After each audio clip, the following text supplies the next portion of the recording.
been the president for exactly, I think, a month now. The toughest challenge, saying no to friends. You know, we got to play by the rules. I remember that my first day at the office, they gave me a box full of documents.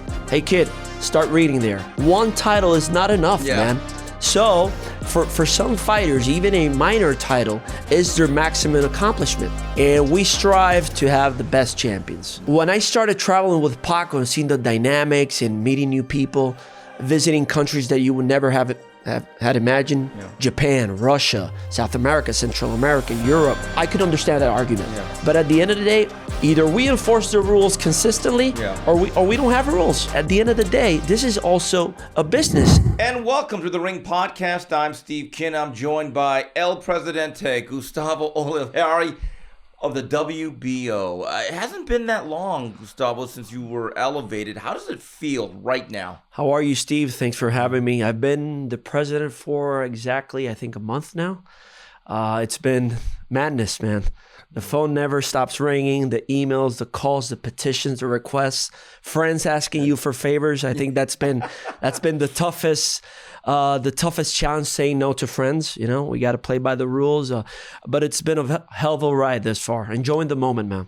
You know, Gustavo, as I gotten to know you the last couple of years, you were a mainstay right alongside Paco Valcárcel. That is true. And we talked earlier about this. When did you get the sense, or did you ever get the sense that he was grooming you for this position? I think I got the sense like 2 or 3 years ago when he was delegating more and more responsibilities and obligations, when he was telling me, okay, you talk to Eddie Hearn, you talk now to Carl Moretti or Jeremy Kogel from Top Rank, call Tom Brown from TGB, call Georgie Warren from Queensberry Promotions. He would still make the final call, but I would do the inner workings behind the scenes and also prepare the major rulings. He would take me to the seating tables with these promoters and also with the presidents of the other sanctioning bodies, and I would be like a sponge learning. And after meetings, or I would ask Paco, what happens here? What was that? How do we solve these issues? And he would be telling me a little bit, up to at least, I think the last 2 years I was running the WBO from the main office on the day-to-day basis. But he was still making the big decisions. And he would talk to Bob, and he would talk to Frank. Because again, you know, they've been friends and business partners for many years. And there's like a standing of the high hierarchy. So I would understand that, you know. But yeah, I got the sense like the last 2 years that something was coming up, but I wasn't completely sure because again, he was running the WBO for almost 30 years, and it's not easy for a man of his stature to like take a step back and acknowledge, okay, it's time to, you know, leave the door open for the new generation. So yeah, I mean, let's go all the way back to your beginnings with the WBO. I remember you telling me you were a lawyer. You're making a living. Licensed lawyer. Yep. And then you come in as an intern. What were your expectations at that point as you joined the WBO? My expectations were that I would be working with legal stuff during my first year, but it was the total opposite. I remember that my first day at the office, they gave me a box full of documents. Hey, kid, start reading there. And I had no effing clue what was going on. But I think Paco exploited me in a good term, in a good sense of putting me in different tasks to see my attitude. I come from a working class family, so my lawyer position, I didn't feel like I was more important than any other office colleagues, right? I just say, you know what? I'm going to put the work in, try to learn every aspect of the business. And also I would see any opportunity to meet somebody. Like, for example, sometimes Paco would say, go pick up this promoter at the airport, take him to the hotel or take him to lunch. So I would pick up a promoter who I had no idea who he was. Hey, my name is Gustavo, WBO. How are you? How can I made them feel welcoming. And I would take a little bit of everyone I met and pull some information. Did you realize, because I'm sure you were a boxing fan and everyone thinks, well, I watch a lot of boxing, so I know it. Yeah. But I've always said true wisdom is knowing what you don't know. Yeah. As you got into this position, did it open your eyes like, wow, I really don't know that much yet? I had no clue.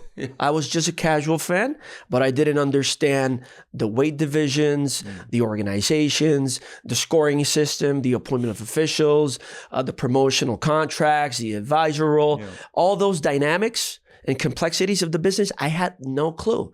What I did was I had to do 20 hours a month of the internship. I tripled the hours to learn more and more and more. I talked to Paco and I said, Paco, I'll take the same salary you're giving me. I'll reduce my practice to learn more about the business. Right. And I started asking, and I still do. Yeah. I've had situations now as the president where I've needed to call him, hey, boss. Yeah. I still call him boss. It's a matter of deference and respect to Paco. He's my father in boxing. And I call him, hey, I need some advice here. Yeah. I got this situation. How should I? That's a blessing that I have. I have a mentor that still guides me, to make the proper decisions. Do you believe, so obviously you went all in with a commitment. Yep. But, all right, subconsciously, were you thinking, you know what, I could run this thing one day? That never passed my mind, man. My initial motive was I'll learn about the business to become an attorney for boxing or an advisor and provide legal services as a representative of a boxer. It never passed my mind that I would be running a world sanctioning body based in Puerto Rico.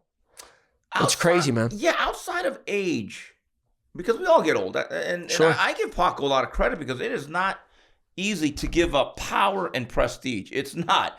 I've seen a lot of people stick around way too long. Why do you think he thought this was the right time and that you were the right guy? Man, let me tell you, Paco is a guy that he gives you opportunities or he presents you a scenario to see how you react, right? I was tested many times to see if I would grab the bait, right? To see, okay, let's see how ethical this guy is or responsible or decent or prudent or just to test me. I was tested numerous times and I think he said, you know what? This guy's young. He's academically well prepared. He's a lawyer. Paco always wanted a lawyer to run the BO as a successor because lawyers have a different mindset as to the enforcement of the rules. And you got many legal scenarios that come into play in boxing because conflict of interest. So he always wanted a lawyer. I knew that. A guy who had personality, approachable, willing to learn, willing to hear. I never had any shame of asking or telling somebody, I don't know. Can you show me? And I still do. I don't know everything about the business. If I don't know something, I'll ask. Okay, what's this about? Tell me about it. I'll learn. Okay, I'll write it down. Okay, I have that note. I'll apply it on a similar scenario in the future. And Paco saw those. This is my view. He never told me this. But in a recent interview as to why he stepped down, he said, he wanted more time. He's got grandkids. He wants to play more golf. He's tired of the constant traveling. And also the huge burden of the responsibility it carries being the president because there's no off season in boxing, Steve. You know this better than anybody. The phone, the emails, the people, the push, the pressure, the complexities, the legal issues. So he said, Gustavo, I think it was like 2 months before the convention. He sat me down and he said, I'm taking a step back and I'm going to support you. And I've been behind the scenes telling some people that you're the guy. Many people had approached me, no, you're going to be, but I didn't want to have that expectation. I just said, you know what? I'm going to strive to do the best I can, learn much of the business, and just let it play out. I get the sense when he told you that you did not hesitate to say, okay, I'll do this. Correct. I said, wow, I'm humbled by it, and if you support me, and if I get the support of our members, I'll jump in. It's a extraordinary. It's a once in a lifetime opportunity. Yeah, right? Because Gustavo, you'll always have your law degree, and you could always go back to being a lawyer. Yeah. But did you make the decision a couple of years ago, like, you know what? I'm a boxing guy. I'm going to be in this business. When I started traveling with Paco and seeing the dynamics and meeting new people, visiting countries that you would never have had imagined Japan, Russia, South America, Central America, Europe, United States, and meeting great people like yourself, and knowledgeable. And you know, I say, you know what, I like the dynamics. I'd rather be traveling 24 hours than being at the courthouse, fighting with the prosecutor, you know, not discovering evidence, the clients that could be your worst enemy, the judge, the constant tension.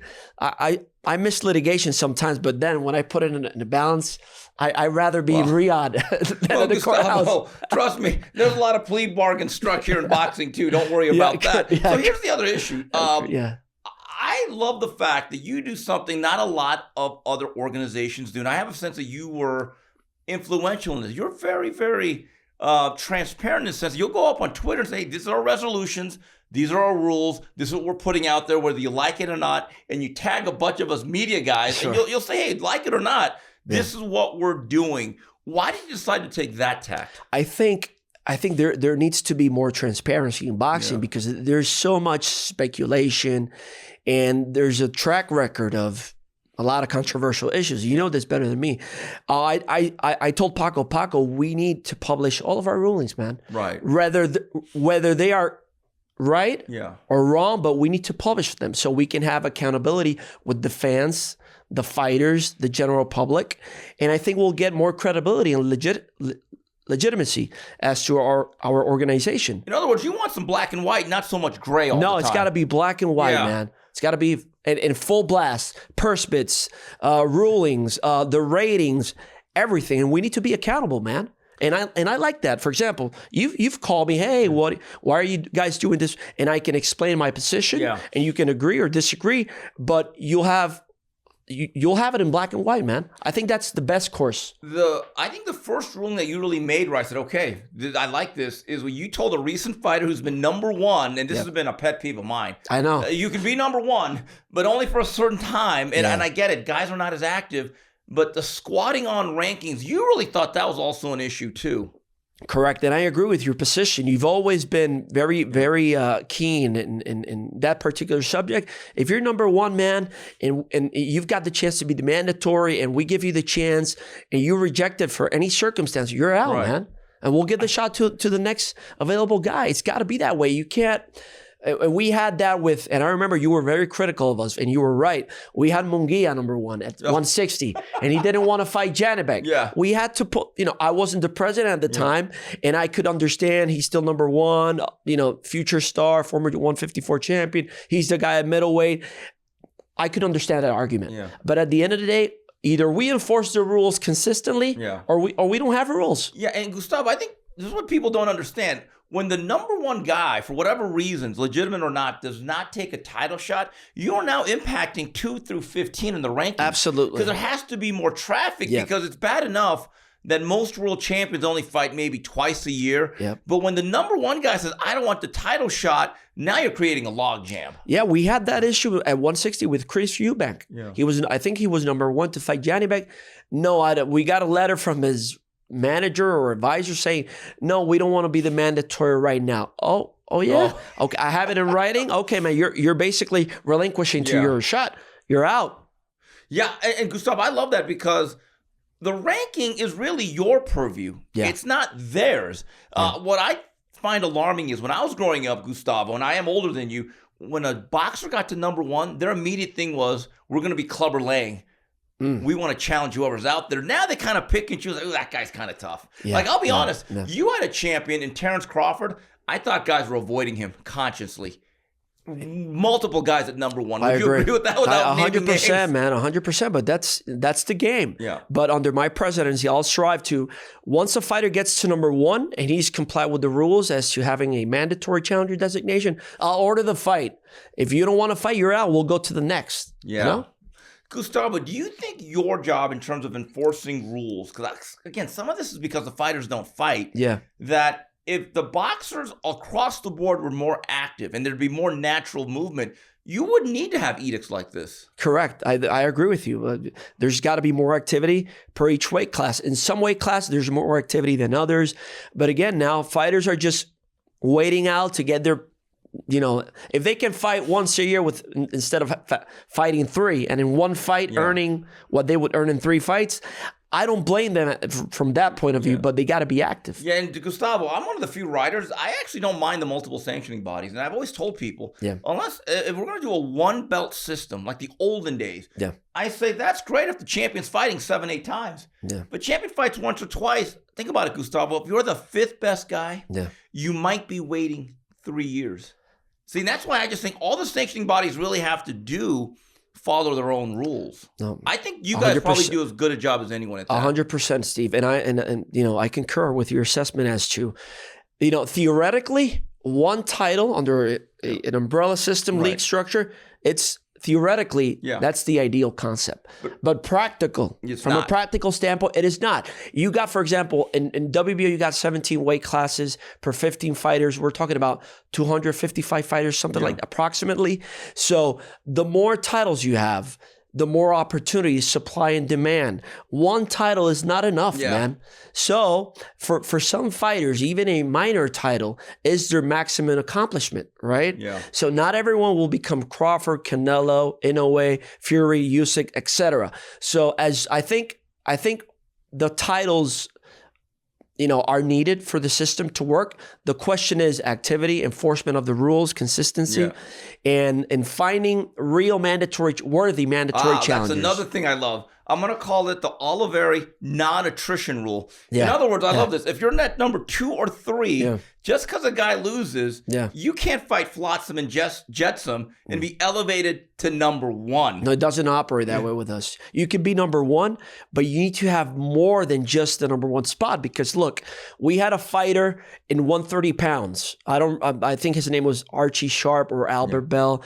They got to number 1, but if you verify the track record of how that fighter got to number 1, sometimes the fighter got to number 1 because number 1, 2, and 3, 1 was committed, number 2 got injured, number 3 was inactive, he was excluded, and then he automatically went up to number 1 by default. But he hasn't faced rated opposition, hasn't been active, all those circumstances. And you would say, oh, well, he's number 1, but who has he fought?